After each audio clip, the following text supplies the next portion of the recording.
It's 1994. The pressure is immense, the stakes are in the billions, and the entire strategy hinges on the intuition of a few executives tossing around the word synergy. That year, Quaker Oats paid $1.7 billion for Snapple. The logic felt obvious to the people in the room. Quaker already sold Gatorade, so they assumed shipping and selling bottled tea would follow the exact same playbook. 3 years later, they sold the brand for just $300 million. That is a $1.4 billion destruction of capital. They incinerated roughly $1.6 million every single day they owned it. The fatal flaw was physical logistics. Gatorade shipped through warm supermarket distribution channels. Snapple relied on independent, cold-channel gas stations and local delis. The networks were completely incompatible, and Quaker forced a fit that did not exist. When corporate strategy relies on whoever speaks the loudest or on vague catchphrases like brand fit, massive logistical variables simply drop off the radar. The human brain cannot accurately weigh that many competing criteria at once without a mathematical structure. Today, decision science gives us a mathematical defense against those boardroom traps. Platforms like THINK25 replace suffocating guesswork with structured clarity.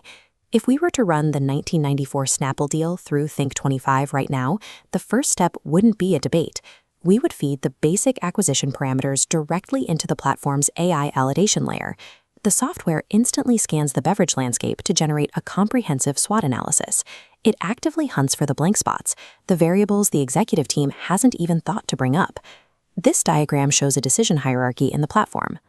Before the team casts a single vote, the AI forcibly expands the tree, injecting distribution compatibility right next to standard metrics like valuation and brand fit. By mathematically securing every critical variable on day one, you close the exact blind spots that vaporize capital. This minimalistic UI slider represents a pairwise comparison. Instead of asking executives to weigh 10 factors simultaneously, the system asks them to compare just 2. Which is more important for this specific deal, the price we pay or how we ship the bottles? As each team member clicks through these isolated matchups, the algorithm aggregates those relative human judgments into one objective mathematical priority vector for the entire room. Then the system checks the math using a metric called the consistency ratio.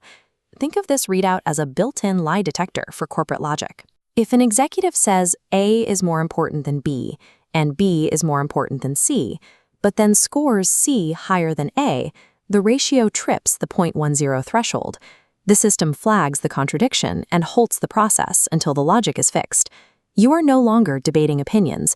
You are aligning on mathematical consistency. The loudest executive in the room can no longer muscle past the actual data. Before a single dollar moves, there is one final hurdle: sensitivity analysis. This real-time bar chart tracks the deal's viability against live variables. We can ask the system to simulate real-world friction. What if integrating those gas station routes is 20% harder than our median projection? As we drag the friction slider, we can watch the acquisition's margin of safety evaporate. The entire ranking reforms dynamically, and the deal drops completely out of the safe zone. Applying pressure to individual variables like this separates decisions that are actually robust from those that are dangerously fragile. The final output of this entire process is a single, quantified confidence score. When an executive takes a recommendation to the board of directors, they aren't relying on a glossy slide deck. They hand over a mathematically defensible audit trail of exactly how and why the choice was made.